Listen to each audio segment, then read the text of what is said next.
One of the things that happens when a child is born, if the child is, let's say, cries a lot or is colicky, or if the parent just lacks skills, maybe this is their first child, or the parent has their own stuff going on inside of them, maybe it's postpartum depression, or maybe it's pressure of being a new dad, or whatever it might be, what often happens is that the parent then identifies this child as a difficult child.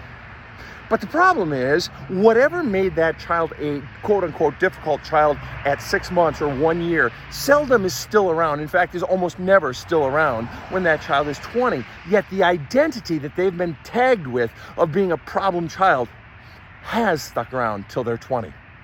The problem with identifying a child with your own difficulty in dealing with them is that they maintain that identity. But here's the worst thing that happens.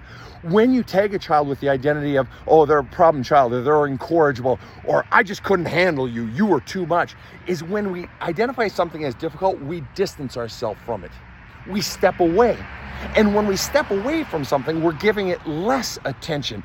We're viewing it somewhere inside of us is registering as, I don't like this, or parts of this I really don't like. And so we distance ourselves from it. So that child grows up with a love deficit.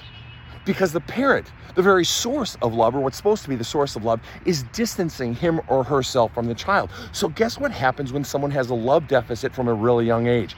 They begin acting out to get more love, get more attention. Children basically speak 3 languages. And the languages are cry, scream, or run away.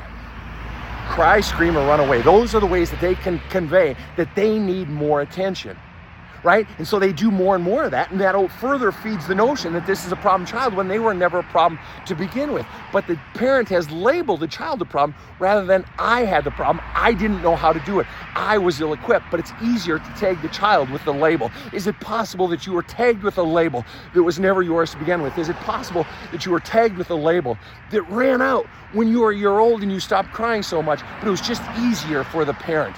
Or is it possible you're doing this to your own child, and at what point do you fucking stop? Have a kick-ass day.